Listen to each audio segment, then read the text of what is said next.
That's right. It's trash to treasures, but I found a real treasure out in the parking lot. Jim Bohannon, he's here with us this morning. Jim Bohannon, how you doing today? I'm doing fine, Ann. I'm just wandering around aimlessly, and I looked up, and suddenly here I was at Sharp Facets, which is a place, by the way, that everybody in Greenwood ought to go to. Wonderful selection of merchandise here, and I figured, well, why don't we just walk in, and lo and behold, there were Ann and Jeff right here, and the whole staff. Yep, and Gracie the Wonder Dog, and I said, well, I should probably drop in and just horn my way into the studio, because if I see a microphone, I'm there. Well, like any good broadcaster, absolutely. So how have you been doing? I've been doing well. I wish they could space out the stories a little bit. We were talking before we went on about what we need is a Federal Bureau of Scheduling Scandals. Yes. Among other things. It would hire a few more bureaucrats, and we don't have nearly enough federal employees. No, we don't. But beyond that, of course, it would space it out so you wouldn't go for months without a really good story. Then all of a sudden, look at what we haven't talked about lately. Yeah, the exactly. Cleveland kidnappings. Yes. The Tsarnaev brothers, Tsarnaev brothers. Yes. Tamerlan and Dzhokhar. We haven't talked much about Syria of late. North Korea did manage a little temper tantrum to get back into the headlines. And, of course, immigration reform and gun control. Boy, it all seems like last year. But no, we're all off on Internal Revenue and Benghazi and the Associated Press, which are wonderful stories. But as I say, we need to space this out. I think I know you're right, but when it comes to the federal government, it just seems like it's a dike and like they're poking all these holes in it. I'm worried about what's going to happen here. Oh, it's interesting. Anything? It's interesting to see which of these stories has legs. There are some serious, frankly, abuses here, constitutional abuses. The Associated Press stories probably have the least public attraction or traction, but I do believe that that's a clear violation of the First Amendment. The Internal Revenue story has not only a great deal of public traction because we all fear Internal Revenue and loathe it, even though they do have a job that needs to be done. But on top of that, you had a clear violation of constitutional rights here with the story that revolves around that.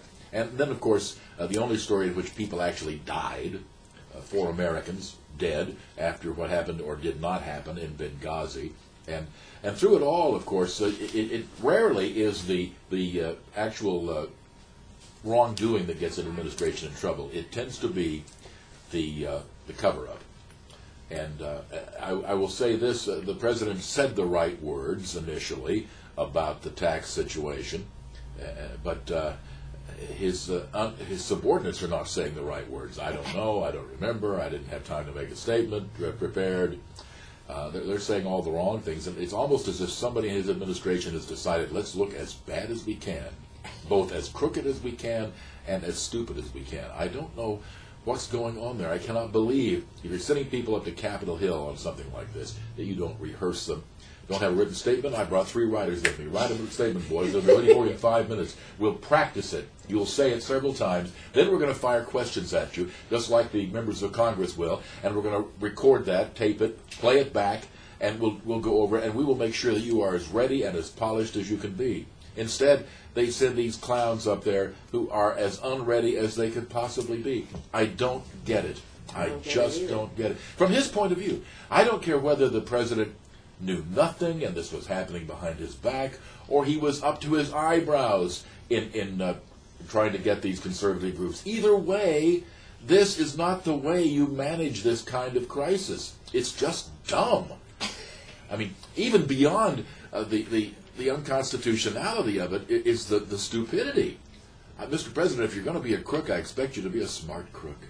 Smart crook, there you go. And what do you think? Do you think this is going to derail Obamacare, at least put it back a bit? Because that, of course, the IRS was supposed to monitor all this. Well, of course, one thing that I think we have tended to overlook, the Republicans already have the power to totally destroy Obamacare. All revenue bills must originate in the House of Representatives. It says so in the Constitution. So all the funding has to go through a Republican-controlled body. All you do is starve it off. They have not done that yet. But if you want to talk about repeal, clearly the president will veto any effort at repeal, even if Republicans capture the Senate in 2014, which is a real possibility. It's not likely the Republicans will have a veto-proof majority, 2/3 in each house.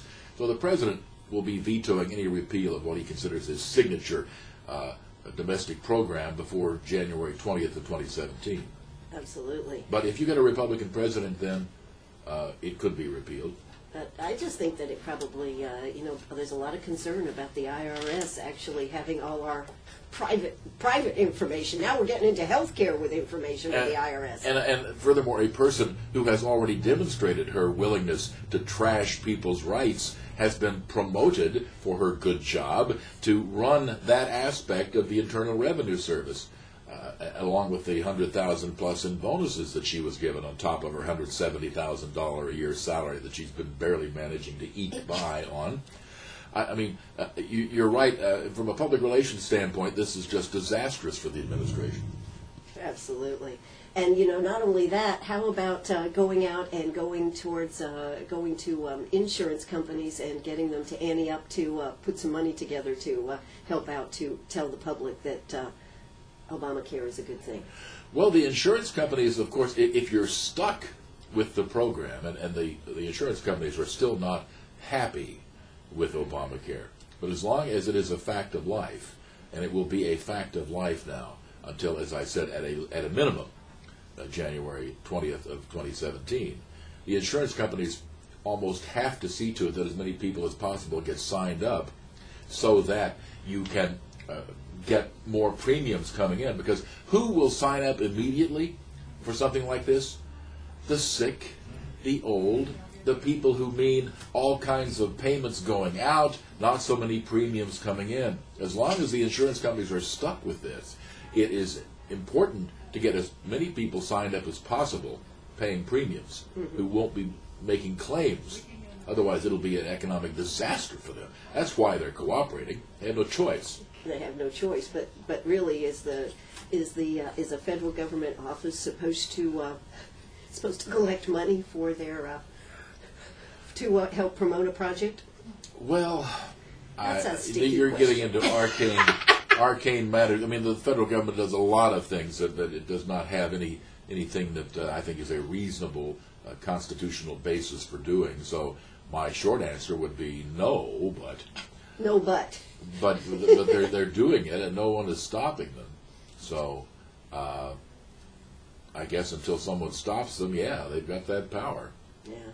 But, there are so many issues out there. The Benghazi one, though, is the one that just tears at your heart. It does. It tears at your heart, Ann, and for a very good reason. Obviously, 4 Americans died. It is now abundantly clear not only that we did not try to do the most that we could do. It's irrelevant whether or not rescue forces could have gotten there in time. Probably the ambassador was dead, regardless. The others, some of them, where the fighting went on for hours, almost certainly could have been saved.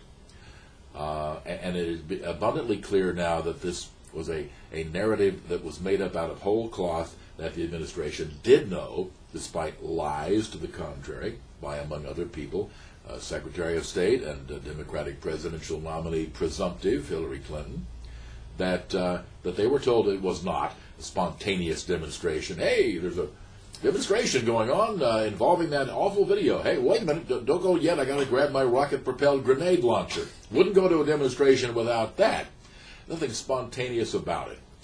And if they were smart on Benghazi, they would simply fire a bunch of people and, if necessary, trash Hillary. I can't believe that would frankly break Obama's heart. They have worked together reasonably well, but there's never been any love lost twixt the Clintons and the Obamas. So the Clintons have always felt that it was Hillary's right to be president, and the Obamas got in the way of that. And it wouldn't bother him, I think, to trash her at this juncture. But doing nothing like this, and just angers you should. It angers a lot of people that shouldn't be angered. Right. I mean, they are going out of their way, the Obama administration, to find enemies that they don't need. And the idea, for example, okay, it now appears what the political motive was. Obama had this was before the election, remember. Obama had sold himself on an issue where Democrats have traditionally been weak, national security. Obama, he killed bin Laden and weakened Al-Qaeda. Well, Obama did in fact kill Osama. Osama didn't come back to life, but Al-Qaeda, well, weakened, was not dead. Frankly, they could have said, okay, it was an attack, and they could have spun a narrative this way. This is me spinning for the Obama administration. Yes, there was an attack. There will be more attacks. You cannot simply wipe out an organization as pervasive as Al-Qaeda overnight. But nonetheless, the record is still quite good. We've not had another domestic attack on American soil, which at the time was true before the Boston Marathon attack. And so my narrative is still correct. Bin Laden is dead, and Al-Qaeda is still weak. Not dead, but still weak. In other words, you could have still had your story for the American public, and you wouldn't have to have made up all this. He borrowed trouble that did not need to be borrowed. So. He could have had his cake and eaten it too. He could have, and they've been barking up the wrong tree. They've been barking, and so is Gracie. Hey, let's hear a quick word from our sponsors. All right, we're right back here. Shark Facets Gallery. Jim Bohannon is in the building. Gotta come on by. I'd be happy to say hello to anybody. But great stock of merchandise, wonderful items, things here you will never see at another jewelry store, I might add. And you're from up there in Washington, D.C. You have lots of choices up there. We do, but we got my wife's new wedding ring right here at Sharp Facets. Got a great deal, wonderful quality item, and I was very pleased.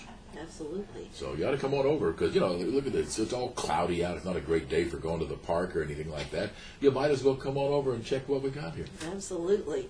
So, Jim, you know, I like your Bureau of Scheduling scandals, but there has been so many things going on. It's hard to figure out which one is the more important. Well, it depends on how you look at it. From the standpoint of the three major scandals of the moment, we'll put Fast and Furious on the back burner, although it is still there. Right. But we haven't talked about it lately. But these three hit us all at once. Internal Revenue, Benghazi, and the Associated Press phone records. Of the three, from the standpoint of public interest, I think clearly Internal Revenue is at the top. We all fear and hate IRS. Right behind it, because of the deaths that were, at least in some cases, unnecessary. They didn't have to happen. Benghazi.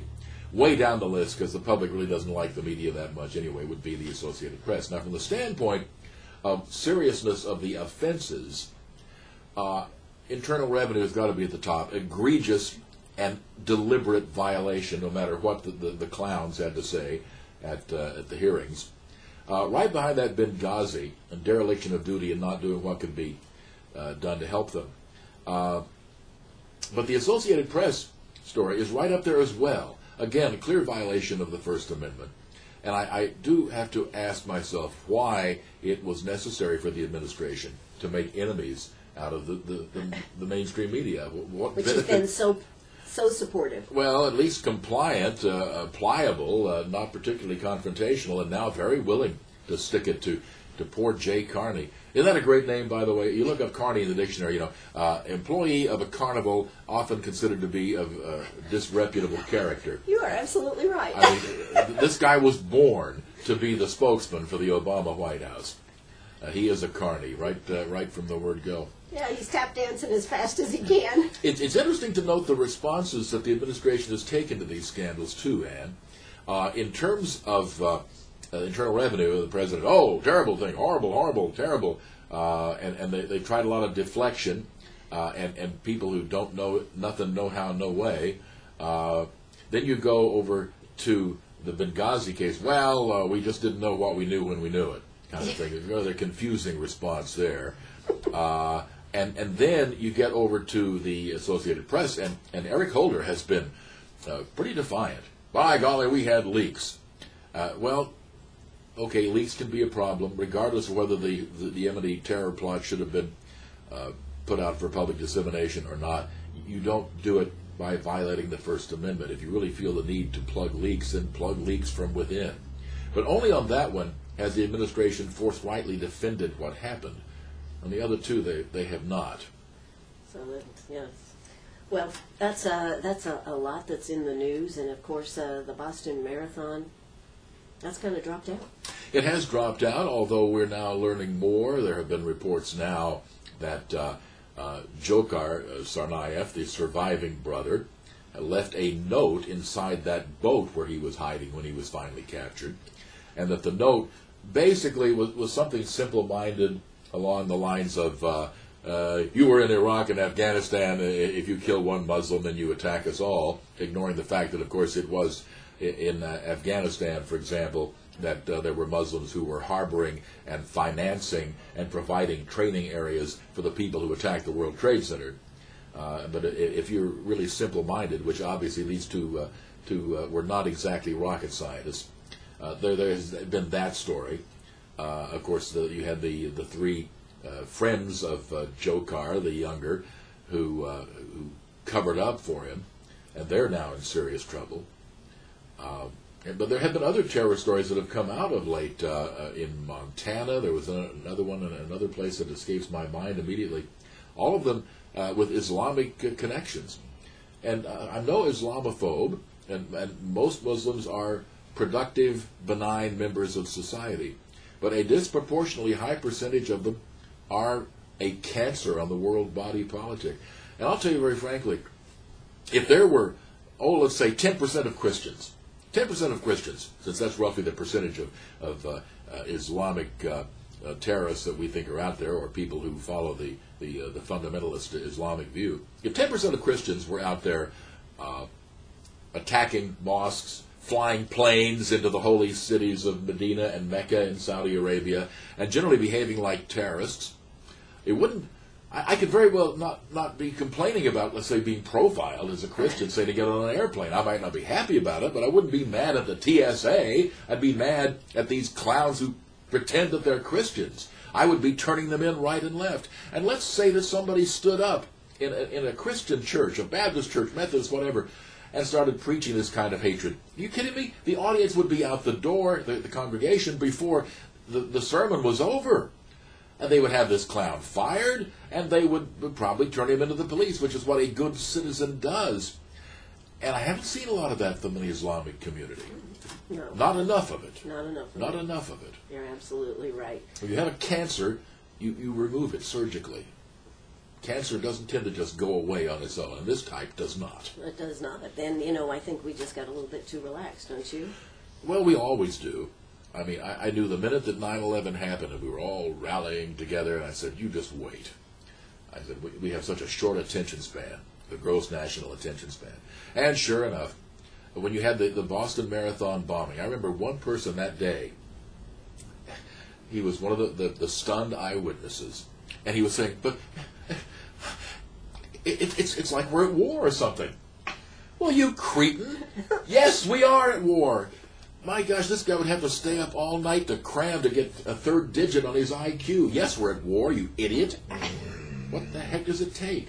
Yeah. I mean, I just don't understand these people, but that's the way we are in this country. We have a tendency to get into wish-think.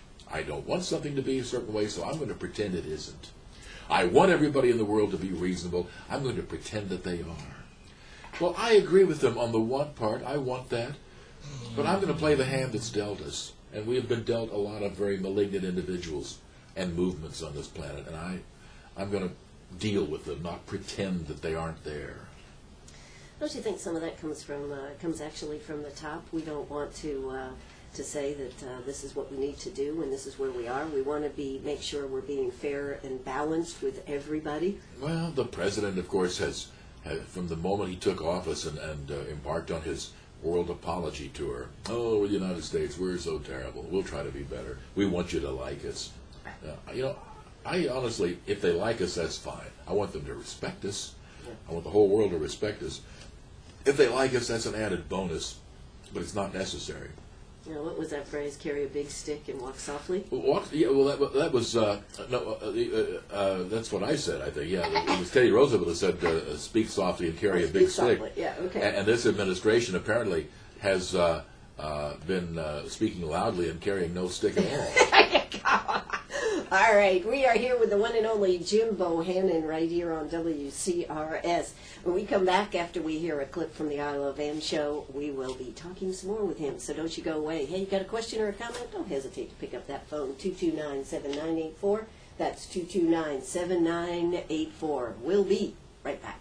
Arg, are you a pirate or a pack rat? Do you have a vacation of a lifetime sitting in the attic? Or a college tuition hung on a wall? Or is a fabulous retirement hidden in your jewelry box? Bring those items to Sharp Facets Gallery. We can establish value and buy from you or sell for you. And so ends another chapter at Sharp Facets Gallery, 72 Bypass, and on the web, sharpfacets.com. Oh, that's right. It's a very special Trash to Treasures. I got the treasure right here, Jim Bohannon, the one and only, right here on WCRS. Of course, you can hear him every weekday night, Monday through Friday, 10 p. to 1 a.m. I tell you what, coming to the Peace Center is this ukulele player, and you actually interviewed him just within the last couple of weeks, I think. Yeah, Jake Shimabukuro. You said his name. I'm proud. I had a lot of practice. I worked on that one. But he is an interesting guy. He is a ukulele virtuoso. I mean, he's just, most people just mess with it. In fact, it was once said that... Do you that, actually take that instrument serious, actually? Well, no. I mean, it was Will Rogers who once said that that's one of the few instruments where you can't tell if someone is being serious or just messing around with it. But he plays all kinds of stuff. I mean, he plays Bohemian Rhapsody on it. He plays classical pieces like that. He's amazing, and he brought it with him. His ukulele is worth, I think, like $22,000 or something. Wow. He let me hold it. I didn't hold it very long. I didn't really care to, pay for it. It was broken. Exactly. But a splendid young man. If you get a chance to go see him, I don't know how old he is, but I don't think he's seen 30 yet. But just an amazing talent, and not at all a prima donna. He seemed very down to earth. Very down to earth, and a lot of fun. I have not seen him perform in public, but I had a wonderful interview with him, and I enjoyed that a great deal. Jim, you do great interviews. You've got so many people plugged into you, and, every night, and, we do every day during the week doing interviews, and now I've started doing some interviews in my morning show, and it's a lot of work to have all these interviews and be prepared to talk to people. Oh, it is that. Yeah, it's a lot of people look at what we do, Ann, and they say, well, that's not hard. Yeah. And that's a partial sentence. It's partially complete. It's not hard to do that in a so-so way. Mm-hmm. It's not hard to do that subpar. It is rather hard to do it well, in my view. And do it every day. And do it every day. Clearly, preparation is very vital. It's amazing the number of hosts, and I'm talking here about hosts in big cities or even at the network level, who go on the air, and if you're listening carefully, it becomes clear after maybe 5 minutes that this person really doesn't know that much about the subject, that this person has done no special preparation for this show. This person has not looked at a particular angle, for example, of a story, and plotted out the direction that they want to take the show. Like we talked about to Angelina Jolie the other night. And my question was, would you do that if you're a woman, or if a man? And I said, let's kind of offer something that is perhaps of comparable importance to an individual. Let's say a man had testicular cancer, or beyond that, not the cancer, but a gene which said they have an 87% chance of getting the cancer. Would you preemptively undergo that surgery? And my answer was no, emphatically not. I said, if I had to have PSA tests, let's say, and a digital exam every day before I undergo that surgery. And while I said, I admire her courage, she thought this was the thing to do, and I know it was prompted in large part by watching her mother take a decade to die very painfully and very young. Yes. Beyond that, I said, I don't see doing it. I wasn't there. I didn't have all the options presented to me.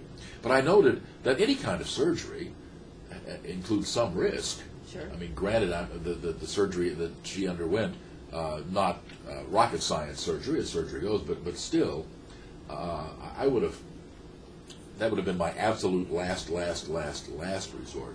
And we talked about that, and it was, but that was an approach to the subject. Sure. Not just Angelina Jolie, what do you think? Right. But would you do that?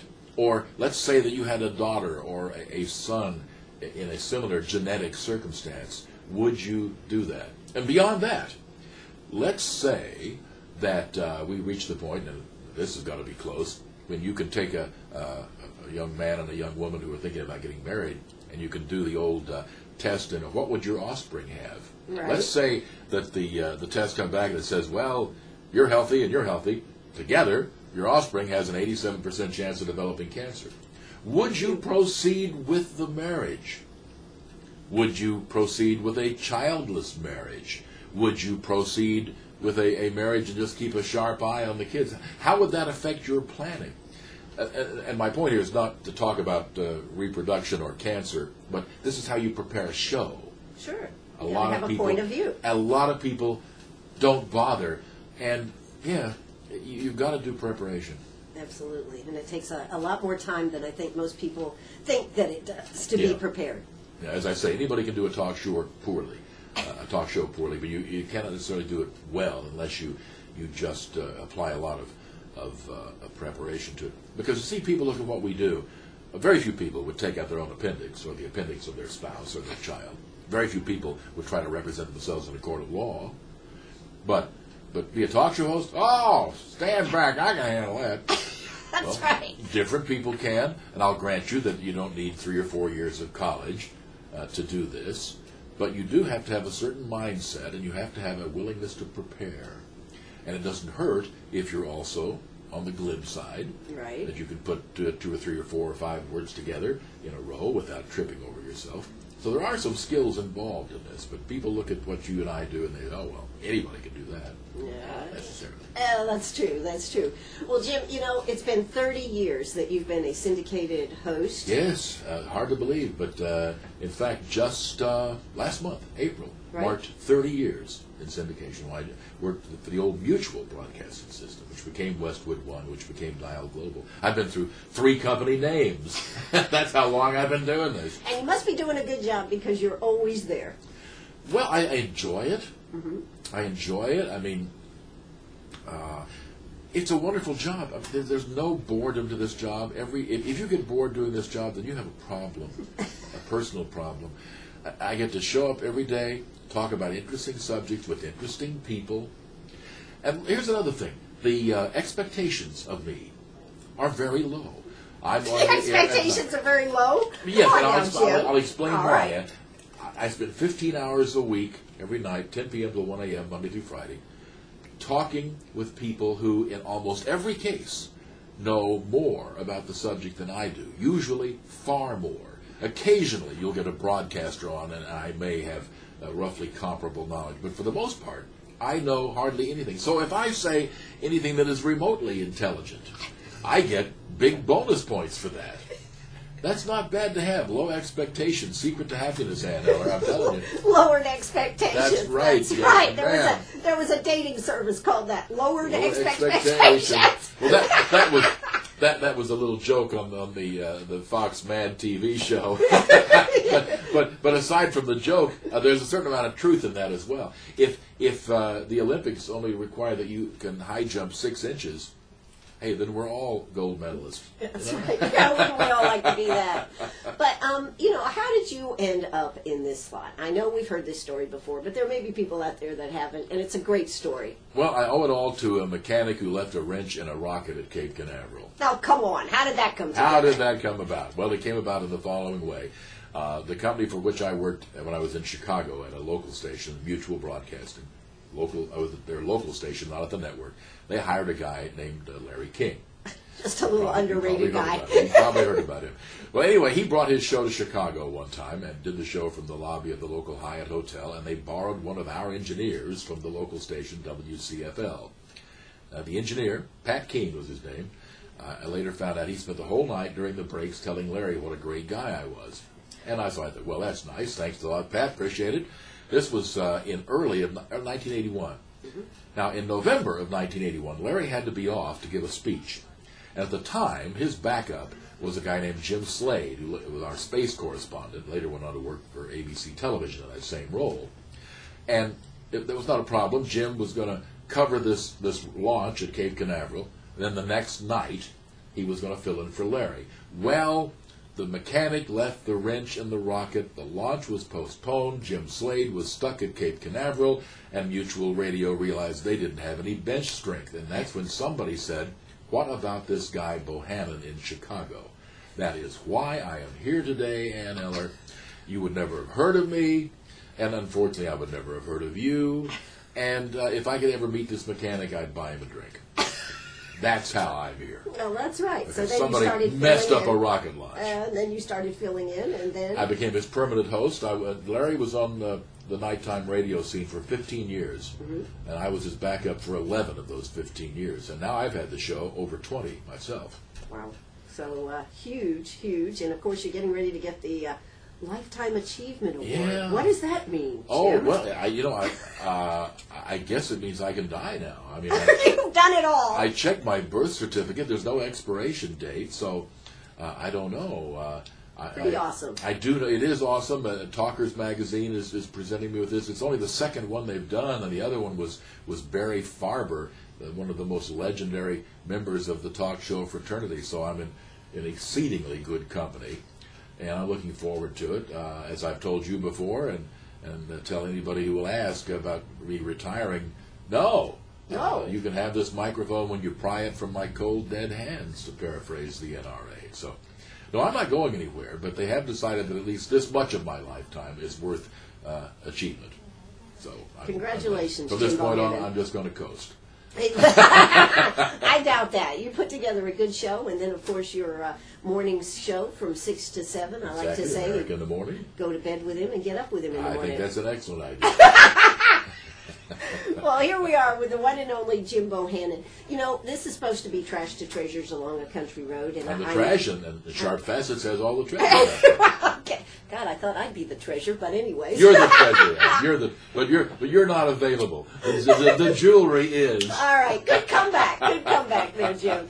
Hey, let's just tell a quick, since we're going towards the top of the hour, Okay. we have a few minutes. Sure. How about a story about Reba McEntire, since that was our featured artist today? Oh, yeah. I was listening to her and enjoying that. There's some selections I had never, in fact, heard before. Reba, one year, was one of the presenters at the Radio Hall of Fame. I am fortunate to be a member of that body, and I've also been the announcer every year for, coming, I guess, about 15, 16 years, actually 17 years, I guess, this year. And we have people who are inducted, and then we have people who induct them. And I'm trying to think of the guy, the legendary announcer from Nashville. His name escapes me for some reason at this moment. But anyway, among the people he discovered was this unknown named Reba McEntire. So she came to induct him. A lovely lady, red hair, and just a delightful woman.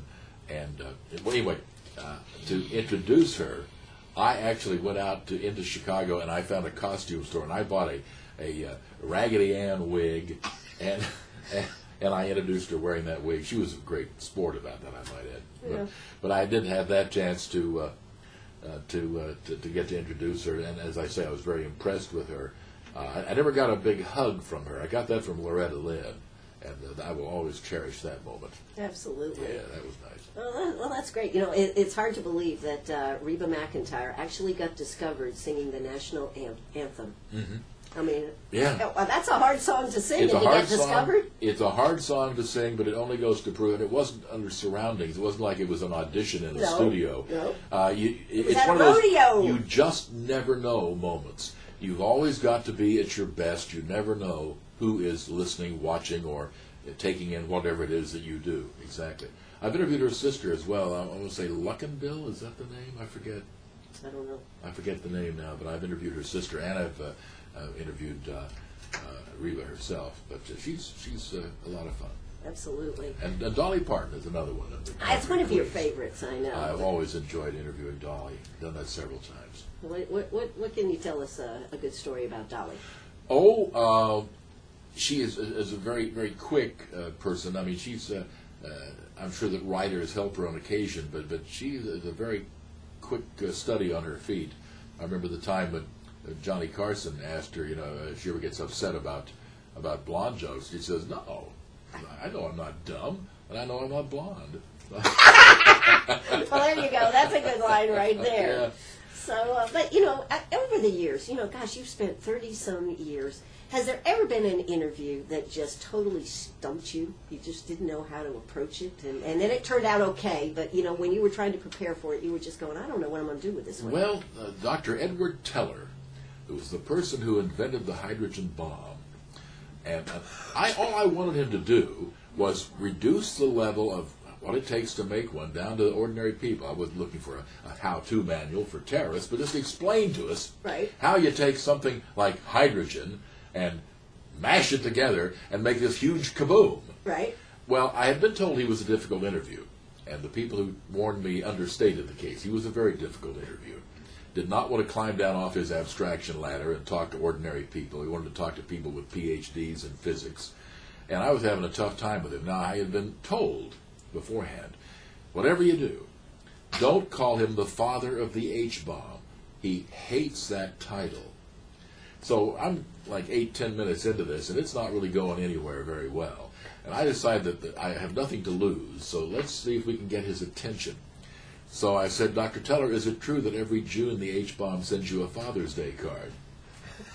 Well, that got his attention. Yes. But actually, once I did that, you broke through. He opened up a bit more, and we did actually learn a little bit about what it was that he actually did. So sometimes you have to get their attention. If that takes a 2x4 across the eyes, then so be it. Absolutely.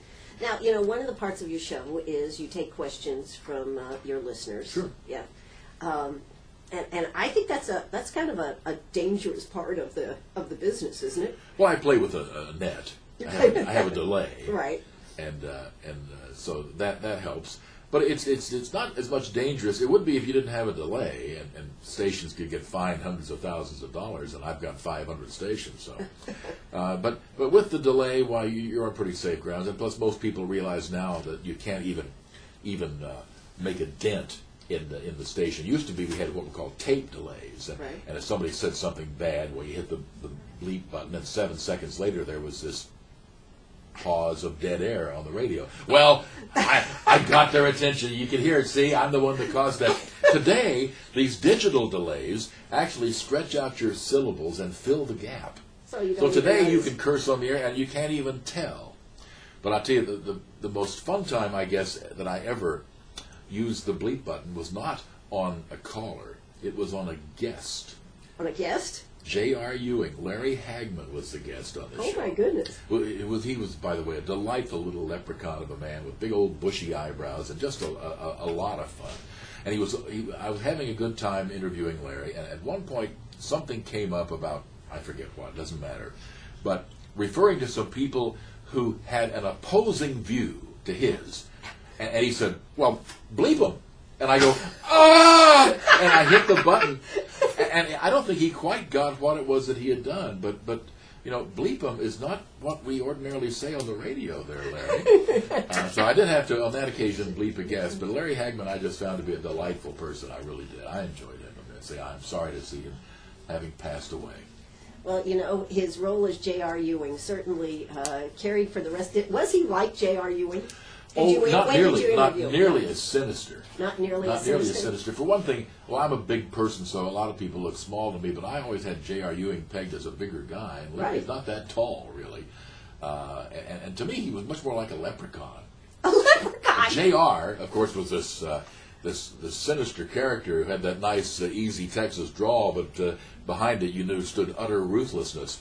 Whereas Larry Hagman just comes across as, hey, I'm a fun guy. And if you don't like it, well, bleep you or something. I don't know. I mean, I know he obviously had a serious side, but he was just fun. You couldn't not like Larry Hagman during that interview. You just couldn't. Well, that's terrific. As you think back over the last 30 years, any other big ones that would be good to talk about right now? Oh, I remember Carol Channing being on the show, and she had come from a performance at the Kennedy Center, and it was really a tight scheduling, so she left in costume and with makeup. And she gave me a big old hug, and I somewhere still have a shirt that has her makeup on that shirt. It has never been laundered or cleaned. Well, hello, darling. Hello, Dolly. But what a larger-than-life person that she is. I was very taken with her. George Foreman, the boxer. Mm-hmm. I had a lot of fun with him. And George, I said, these days you're such a happy-go-lucky kind of guy, and laughing and shucking and jiving and selling grills and all. But I said, when you were in the prime of your boxing career, you had this sour, dour expression. And I said, which is the real you? And he said, oh, this one today is. But when you're growing up on the mean streets of Houston, you better not walk around with a smile on your face. So I always had to walk around looking like I was really mean. He said, that was never me. Well, you have to look at all the great people. I look at how privileged I am to interview people from all over and get to meet so many people. It just really is an awesome ability to be in this business and to be able to have the opportunity to speak with people. But I also think it's a responsibility, because you've got to ask the questions that everybody listening out there wants to know. Yeah, you do. You always have to try and put yourself in the position of the audience. What would they like to hear? And that means that sometimes you have to ask the embarrassing question. Yeah. And I'm not afraid to do so. You go where you have to go. That's the nature of the beast. You're not there to suck up to people and see if they'll autograph their book for you. You're there to ask the questions people want to hear. You don't always have to be rude about it. I found that rarely is that necessary. Exactly. But you need to ask in some way. You're absolutely right. Who haven't you interviewed that you still want to interview? Oh, a sitting president. I've interviewed former presidents, but never a sitting president. The Pope would be interesting. What do you think about our new Pope? Well, I haven't followed him that much, not being Catholic, but it'll be interesting to see how he does. He seems to be very much a traditionalist, and therefore very down to earth. To fly in the face, perhaps, of some of the reform movements in the Catholic Church. I know that he personally called back to Buenos Aires to cancel his newspaper subscription. Honest to goodness. He called back, and the subscription for Cardinal, whatever his name is, oh, you can cancel that, I've moved. Like the owner of the newspaper service hadn't heard. But they might not cancel the service. Yeah, that's true. But he personally called to cancel his newspaper subscription back in Buenos Aires. I thought that was kind of cool. That is cool. Well, it really, as always, is a treasure to have you here on the show with us. And you are a treasure, Ann Eller. Well, thank you very much, Jim Bohannon. And I certainly hope, when do you have to go back? Well, we're going to be heading back to the Beltway tomorrow. Tomorrow. Yeah. So I guess Monday night you'll be back in studio. I'll be back in studio Monday morning. I'll be back in studio from 6 till 7 a.m. right here on 1450 WCRS. You are absolutely right. Well, you'll be coming in loud and clear all over Greenwood. And this is WCRS right here in Greenwood. Jim Bohannon, thank you so much for stopping by and spending some time with me right here on the radio. All right, that's going to do it for us. This is WCRS. Bye-bye, everybody. Oh, First Class Gospel coming up in just a few minutes.